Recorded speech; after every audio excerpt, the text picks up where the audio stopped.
Bonjour et bienvenue dans Dimanche en politique. L'auteur Virginie Despentes écrit sur notre époque: face à l'état du monde du travail aujourd'hui, je ressens un désespoir absolu, une sensation de débâcle. Emmanuel Macron pense qu'au contraire, il faut accélérer les mutations et pour cela bousculer les statuts ou les lois. La loi travail adoptée par ordonnance à l'automne dernier a donné le tempo. De ce point de vue, le deuxième volet arrive sur la formation professionnelle, les droits des chômeurs. En attendant, le gouvernement se heurte à un mur, la SNCF, les cheminots sont mobilisés.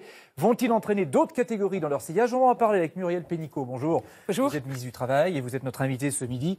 Et on va évidemment commencer par la SNCF puisque le mouvement se poursuit jusqu'à mardi matin, deuxième salve de jours de grève. Tous derrière la réforme de la SNCF, c'est le mot d'ordre au gouvernement. On a même l'impression que le gouvernement estime que c'est déjà fait. Est-ce que vous n'allez pas un peu trop vite ?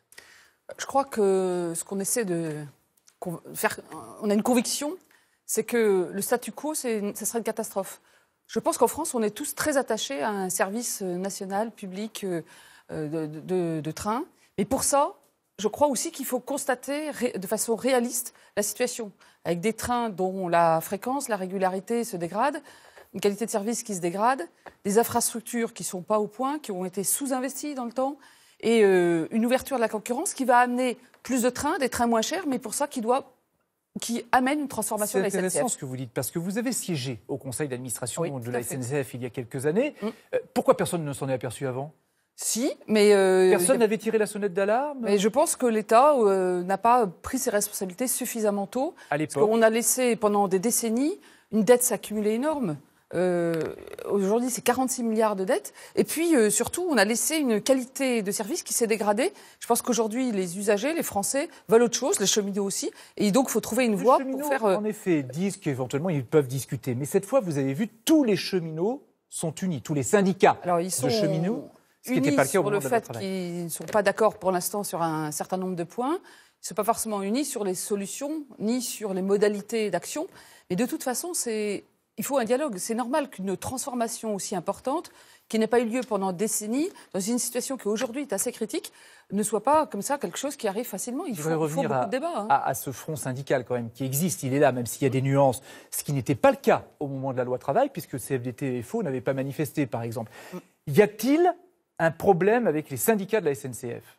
Je pense que le problème plus profond, c'est qu'on doit projeter l'avenir de la SNCF. Oui, mais est-ce qu'il y a un problème avec les syndicats de la SNCF ? Sont-ils trop puissants ? Moi, je pense que de toute façon, il faut des syndicats dans les entreprises. Le droit syndical est quelque chose d'important dans une démocratie sociale. Donc, je ne suis pas là pour donner des évaluations sur tel ou tel syndicat. En revanche, ce que je pense, c'est qu'il faut accepter, et ça c'est le dialogue aussi que Elisabeth Borne et avec le Premier ministre souhaitent avoir avec les syndicats, c'est qu'on se dise la vérité et qu'on se dise comment on projette l'avenir. C'est pas juste en prolongeant le passé qu'on va y arriver. Il faut vraiment qu'on invente la SNCF de demain. Là-dessus. Qui sera plus ouverte, il y aura de la concurrence, plus de trains, plus de qualité de service et quelque chose qui sera en dialogue social. Le gouvernement parle justement à propos de dialogue social, de concertation, pas de négociation. De concertation. Oui, ça, c'est normal. C'est la méthode que vous aviez appliquée au moment de la loi travail. Oui. Avec de telles règles du jeu, qu'est-ce qu'il reste comme marge de manœuvre aux syndicats ? Puisque rien ne peut changer. Non, il y a beaucoup de marge de manœuvre. Sur la SNCF, par exemple, qu'est-ce qui peut changer ? Là où le gouvernement, de toute façon, a indiqué le cap, c'est l'ouverture à la concurrence, c'est le fait que l'État s'engage à avoir un grand plan d'investissement dans les infrastructures. Ce qu'on appelle les infrastructures, c'est les rails, les aiguillages. Ça occasionne une partie des retards. Qu'est-ce qui est négociable ? Mais c'est les modalités sur le statut du cheminot, sur l'ouverture à la concurrence et par étapes. Donc sur le calendrier, sur les modalités, sur comment les cheminots actuels vont garder leur statut et comment on va ouvrir un statut comme il y aura d'autres entreprises. Quelle convention collective pour les futurs cheminots ? La convention collective, tout ça, c'est négociable. De discussion. Vous avez vu que certaines entreprises commencent à ressentir les effets de la grève et disent si ça dure comme ça, on va avoir des problèmes d'organisation, peut-être même de trésorerie. Dans ce cas-là, l'État peut-il intervenir, aider ? Est-ce que c'est envisagé ? Alors, il y a des règles sur un minimum de trains qui doivent rouler, qui s'appliquent. Après, pour les entreprises, je pense qu'aujourd'hui, c'est intéressant parce que ça les amène aussi à se poser des questions d'organisation différentes. Ce n'est pas la solution à tout du tout, mais j'indique juste un point qui était dans les ordonnances travail. Moi, je suis allée il y a quelques jours dans un espace de coworking, c'est-à-dire d'espace partagé, où on peut aussi travailler avec le télétravail. Mais au-delà de ça, il faut aussi le covoiturage, qui est quand même une bonne chose pour l'écologie. Mais les entreprises, comme le train. elles risquent de souffrir. Elles sont en train de s'organiser autrement. Les entreprises et elles sont en train risquent de créer des souffrir. services pour leurs salariés. D'accord, mais elles risquent de souffrir. Peut-il y avoir une aide financière, matérielle de la part de l'État si ça dure ? Je pense que ce n'est pas aujourd'hui la question. Il y a eu 2 jours de grève. Après 2 jours de grève, on ne demande pas si on est en train d'aider la nation entière à compenser 2 jours. Mais encore une fois, je pense que c'est aussi une manière de penser la mobilité de façon beaucoup plus diversifiée. Un des enjeux de la réforme de la SNCF, comme pour ce qu'on fait pour la mobilité, le covoiturage, c'est aussi l'écologie. Et je pense que les entreprises, du coup, elles prennent en compte le fait de cette mobilité des salariés plus qu'avant. C'est pas le but, mais c'est une conséquence. On va s'arrêter là sur la SNCF. Il y a aussi les blocages dans les universités, les tensions dans les EHPAD, les hôpitaux. Face à ça, le gouvernement continue d'aligner ses réformes. Cette semaine, la loi logement, celle sur les institutions, la loi asile-immigration. Cette semaine. Derrière les sourires et les photos, Emmanuel Macron, rattrapé par les mouvements sociaux dans cet hôpital de Rouen. En tout cas, au quotidien, il y a des fermetures de lits dans les services, des fermetures de services faute de personnel. On a besoin de moyens, on a besoin de personnel. Et il y a besoin de réorganisation aussi, de changer de logique. Tout à fait, et pour ça, il faut bouger. Et comme partout, il faut bouger, voilà. Là, ça bouge beaucoup dans le pays. Il y a beaucoup de salariés qui sont mécontents parce qu'il y a des coupes budgétaires dans tous les services publics. Bonjour, mesdames. Si vous envisagez de prendre l'avion, 30% des vols d'Air France sont annulés. C'est le taux le plus élevé depuis le début du mouvement social. Les étudiants de Tolbiac à Paris viennent de voter la grève illimitée contre la réforme de l'accès à l'université. C'était très important pour nous, en fait, de montrer au gouvernement notre détermination et leur dire on ira jusqu'au bout. Des étudiants mobilisés aussi à Poitiers ou encore ici à Nice. On a réussi à bloquer Valence, où pro et anti-blocus font entendre leur voix. C'était une promesse de campagne d'Emmanuel Macron. Édouard Philippe livre ses arbitrages sur la réforme des institutions. La réduction de 30% du nombre de parlementaires. C'est peut-être aussi concentrer le pouvoir toujours plus entre les mains de la présidence de la République en affaiblissant le Parlement. C'est le projet de loi qui est décidément le plus difficile à vendre pour le gouvernement. Son texte sur l'asile et l'immigration. Si on les amène par dizaines, voire par centaines de milliers, ils viendront non pas dans les beaux quartiers, ils viendront chez vous, ils viendront dans les quartiers de nos grandes villes. Muriel Pénicaud, on va commencer par les universités. La loi orientation et réussite insiste sur le fait que les formations à l'université doivent préparer à l'emploi et donc développer l'apprentissage chez les étudiants. Pour l'instant, ce n'est pas toujours le cas. Faut-il des objectifs chiffrés ? Aujourd'hui, l'apprentissage se développe beaucoup dans l'enseignement supérieur. Il y a 150 000 étudiants qui sont apprentis en même temps. C'est pas beaucoup. On prépare, oui, mais ça augmente chaque année. Mais on veut, avec Frédéric Vidal, on veut augmenter ça. Pourquoi ? Parce que mais de combien ? C'est les mêmes diplômes qu'on prépare. Il y a un objectif chiffré ? Il n'y a pas d'objectif chiffré, mais on est en train de déverrouiller tout ce qui empêche de le développer. C'est important, pourquoi ? Parce qu'un jeune qui est apprenti en même temps qu'il est étudiant, non seulement il a un revenu, mais il acquiert en même temps le même diplôme, l'expérience professionnelle. Ils sont très recherchés ensuite. Qu'est-ce que vous déverrouillez en l'occurrence ? C'est un vrai passeport pour l'emploi. C'est quoi le verrou ? Le verrou, il y en a plein. Il y a des verrous administratifs, il y a des verrous financiers. Financiers, c'est-à-dire Financiers aujourd'hui, pour financer une université ou un centre de formation d'apprentis, il y a une subvention limitée qui est faite par les régions sur la base d'une notation transférée par l'État. Demain, tout contrat d'apprentissage, la formation sera garantie, le paiement sera garanti par une grande péréquation nationale. En gros, on fait un gros pot commun. Ça veut dire que partout en France, pour les universités, dans une maison familiale rurale, dans une université, aux Compagnons du Devoir ou dans une chambre de métier, à chaque fois qu'un jeune et une entreprise disent on veut ensemble faire un contrat d'apprentissage, ça sera possible. Et aujourd'hui, il y a quand même pas loin d'un quart de l'argent de l'apprentissage qui ne va pas à l'apprentissage. Donc ça va permettre de développer beaucoup l'apprentissage. Dans la loi asile et immigration, c'est une autre loi, il y a un amendement qui a été introduit dans les discussions, la possibilité pour un demandeur d'asile, une fois qu'il est sur le territoire français depuis 6 mois, de travailler. Y êtes-vous favorable ?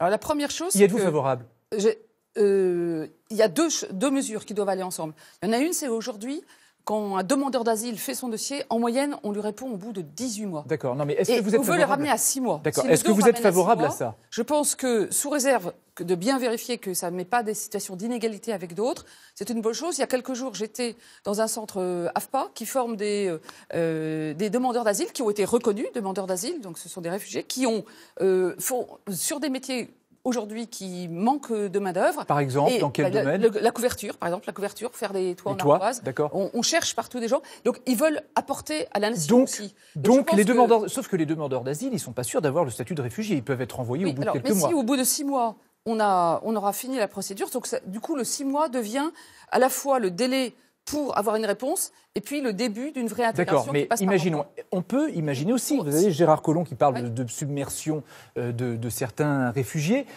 Vous ne craignez pas... des immigrés en général, pas voilà, des réfugiés. vous ne craignez pas éventuellement que des entreprises profitent de ces 6 mois pour faire venir des travailleurs avant de les renvoyer? De toute façon, il faut, dans ces domaines d'immigration, au-delà même des demandeurs d'asile, il faut un contrôle strict. C'est pour ça que j'ai annoncé il y a quelques semaines un renforcement fort des contrôles en termes de travail, de lutte contre le travail illégal.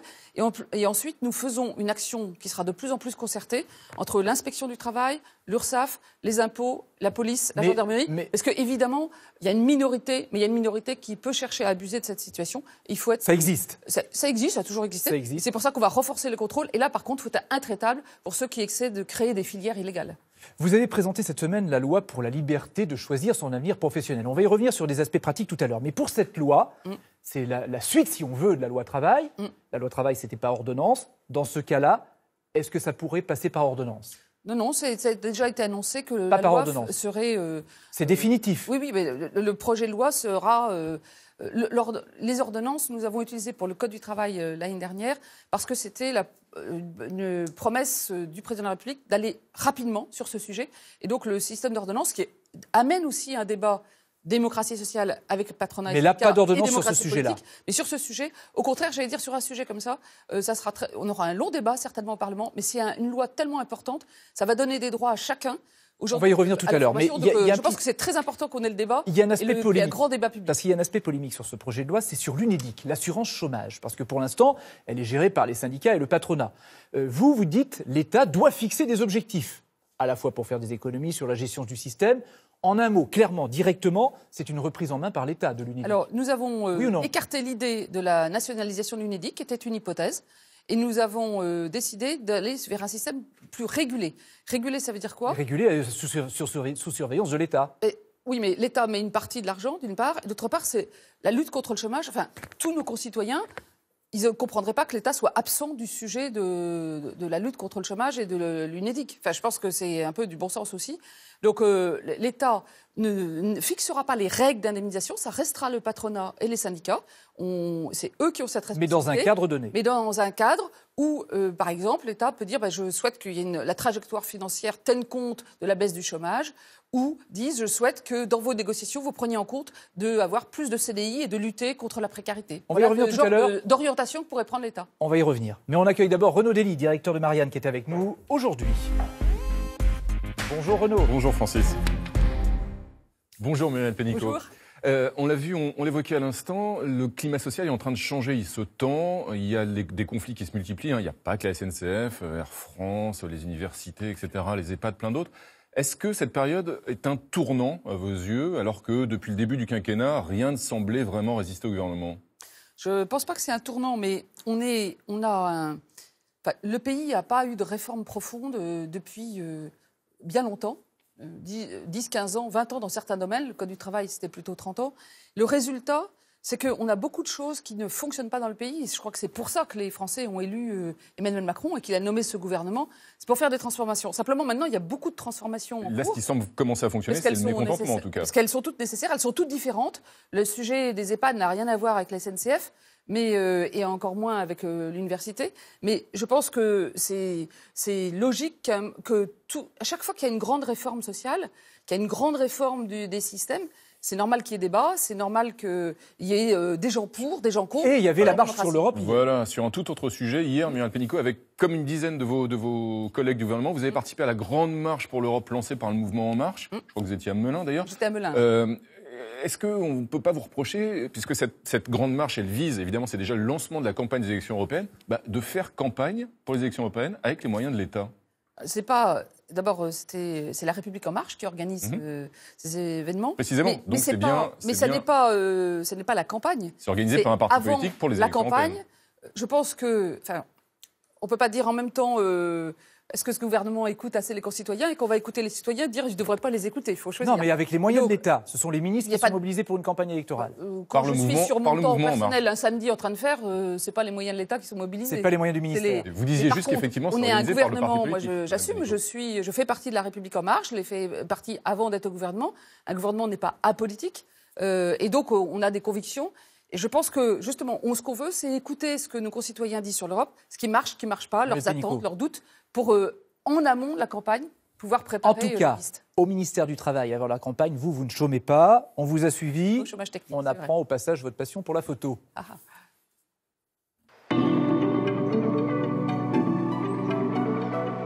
Vous êtes à l'affût. L'affût, c'est déjà presque trop... vous voyez, c'est pas de la chasse photographique. Je fais pas de chasse, je fais de la cueillette. J'attends d'être touchée par quelque chose. Et dans la photo, il y a quelque chose de l'échange.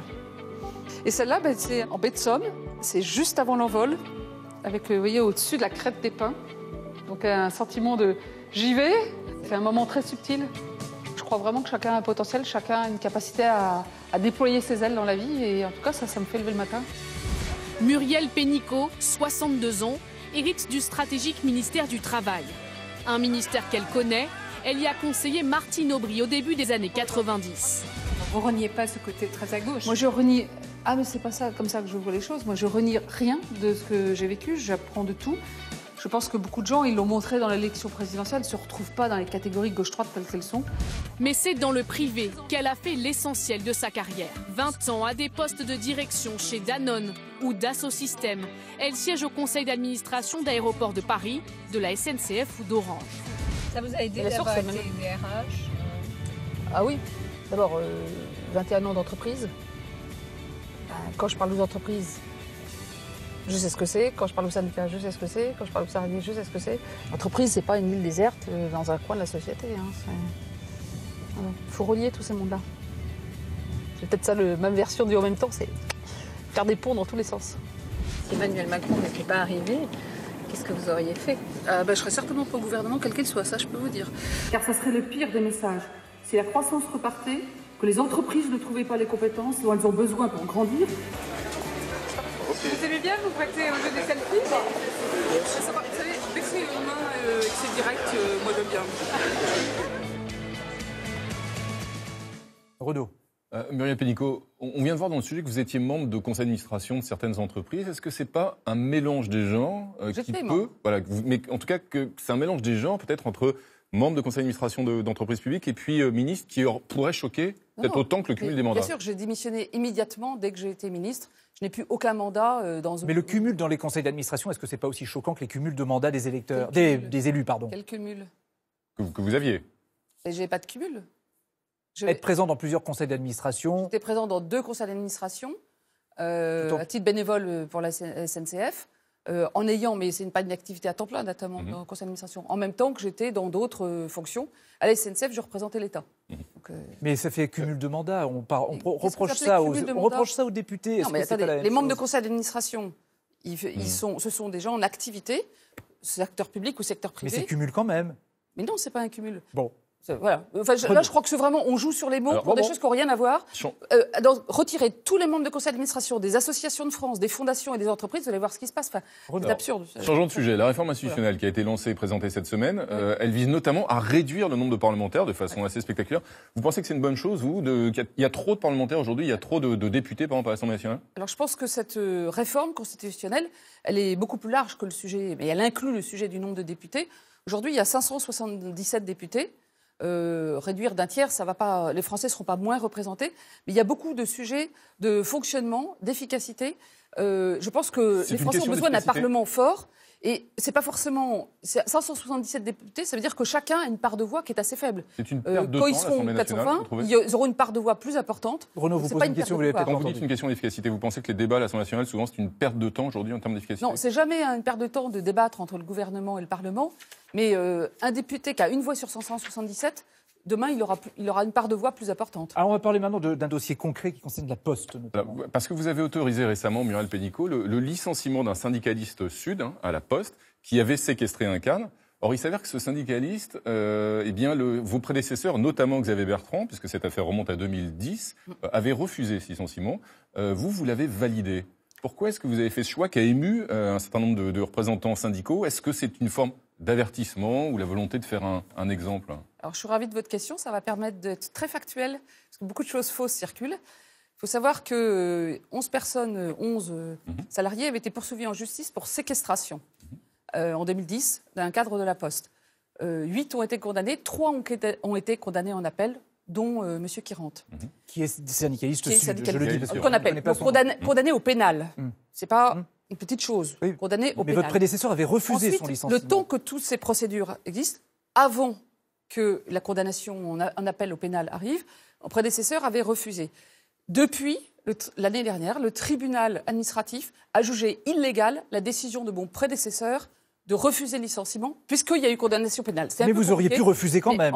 Oui, j'aurais été condamnée de même par le tribunal. Mais vous auriez pu refuser. Non, mais moi j'estime qu'un ministre n'est pas au-dessus de la justice. Quand il y a 2 condamnations pénales et une condamnation du tribunal administratif qui invalide la décision des prédécesseurs sur ce sujet, je considère que mon devoir, c'est une certaine neutralité par rapport à la justice et de laisser faire la justice. Renaud. Il y a un leader syndical qui va bientôt quitter ses fonctions, c'est Jean-Claude Mailly, qui va quitter la tête de Force ouvrière. Il est candidat au Conseil économique et social européen. Est-ce que vous soutenez sa candidature? Et est-ce que Emmanuel Macron soutient lui aussi sa candidature? On n'a ni à la soutenir ni pas à la soutenir, puisqu'en fait, Force ouvrière a un siège. Et donc, Force ouvrière a décidé de nommer Jean-Claude Mailly comme le titulaire de ce siège. Donc, c'est une information qu'on a reçue. Mais ça, vous l'acceptez. Je trouvais que c'est une bonne idée. Ce serait plutôt une bonne chose, à vos yeux. De toute façon, il fait partie des grands leaders syndicaux, donc il apportera à l'Europe comme il a apporté en France. Une dernière question. Et une dernière question. On évoquait la justice à propos de l'affaire de ce syndicaliste sud. Il y a aussi une autre affaire, qui est l'affaire Business France, qui vous concerne, puisque une information judiciaire a été ouverte. Pas contre moi. Pas contre vous personnellement, mais une information judiciaire pour favoritisme. Et en l'occurrence, le président de la République, le Premier ministre ont déjà expliqué que, en cas de mise en examen, évidemment, un ministre devrait quitter ses fonctions. Est-ce que c'est une perspective que vous avez en tête, Comme je le répète depuis un an, c'est moi qui ai lancé cette enquête. J'ai toute confiance à la justice. Et ça ne m'empêche pas de travailler du tout, parce que je pense que j'ai une confiance totale dans la justice. Merci Renaud d'être venu sur le plateau de Dimanche en politique. On va revenir sur votre nouveau projet de loi, choisir son avenir professionnel. J'ai fait en plus court cette fois, qui arrivera en Conseil des ministres à la fin du mois. Et ça suscite des interrogations et des questions précises, notamment en ce qui concerne ce qu'on appelle les permittents. Ce sont des gens qui alternent période de travail et période de chômage. Et là, il y a un doute. Est-ce que, jusqu'à maintenant, ces salariés qui peuvent cumuler revenus et allocations chômage pourront toujours le faire? Alors, comme je l'ai expliqué précédemment, ce sont les partenaires sociaux qui ont déjà à plusieurs reprises défini ces règles. Partenaires sociaux, c'est patronat et syndicats, qui ont défini les règles de comment on peut aller d'une activité à l'autre, c'est-à-dire d'aller de l'activité salariée au chômage et retour. Donc, c'est eux qui définissent les règles. Simplement, on leur a demandé d'évaluer le résultat de ce qu'ils ont fait pour être sûr que ça profite plutôt au CDI, que ça encourage les employeurs à aller vers le CDI et pas l'inverse. C'est ça mais ça veut dire quoi? Mais ça veut dire aussi que si c'est pour encourager, on peut supprimer ce système, auquel cas... C'est les partenaires sociaux qui... Mais vous seriez plutôt favorable à dire qu'il faut supprimer ce système? Supprimer, ça n'a aucun sens. Évidemment qu'il faut protéger les plus vulnérables. Ça, personne n'imagine de supprimer. Mais les partenaires sociaux, on leur demande d'évaluer les résultats pour vérifier que, en protégeant les vulnérables, ils ne sont pas en train de les enfermer dans de quelque chose de précaire. Moi, je n'ai qu'un but pour l'assurance chômage, c'est qu'on aille vers beaucoup plus de CDI. Il y a la reprise est là. La France a créé 268 000 emplois l'année dernière. C'est le meilleur chiffre depuis toujours. Et on est avant la crise. Et pour ça, il faut que ça permette, que ça soit inclusif. Ça veut dire que ça permette à chachun d'avoir une chance d'emploi. Le plus d'emplois. On va avoir à la fin du mois les chiffres du chômage pour le premier trimestre de l'année, parce que maintenant, c'est tous les trimestres. Ils ne sont pas encore publiés. Vous les avez peut-être pas encore? Alors, on les aura pas tout de suite, parce qu'en fait, il y a des vérifications qui sont faites. Et alors, c'est plutôt début mai qu'on les aura. Début mai, donc il y a un petit retard. Mais est-ce que vous avez des tendances? L'INSEE prend le temps de vérifier. On imagine que vous ayez des tendances. tendance quand même. Vous ne pouvez pas, au ministère du Travail, ne pas avoir de tendance. Ça baisse plutôt? Non, moi, je regarde pas. Enfin, ce que je sais, c'est que la fin de l'année, on a accéléré la création d'emplois. Pour la première fois au dernier trimestre, on est reparti en positif sur l'emploi industriel. Donc ça veut dire qu'on peut s'attendre à une baisse du chômage. Il y a des signaux. Alors, il y a deux choses. Il y a la création d'emplois et la baisse du chômage. Et donc les deux choses ne vont pas forcément tout de suite ensemble parce que justement... Il peut y avoir de la destruction en face. Vous savez, moi, je rencontre des milliers d'entreprises. Au début, ce qui les bloquait, c'était l'agilité et c'est le droit du travail. Maintenant, elles disent on cherche les compétences. C'est pour ça que j'ai lancé cette semaine le grand plan d'investissement en compétences. On va former 1 million de demandeurs d'emploi. Parce qu'on peut avoir la création d'emplois, mais si les entreprises ne trouvent pas la compétence, personne n'en profite. On n'imagine pas que là où vous êtes, vous n'ayez pas une tendance. Ça baisse plutôt quand même, le chômage? Je le commenterai, comme j'ai dit, tous les trimestres. Vous ne savez pas. Grenelle début mai. Vous ne savez pas. Mais moi, j'ai dit que je commande quand le chiffre est stabilisé, sérieux. Bon, d'accord. Je bricole pas avec les chiffres provisoires. D'accord. Les contrats courts.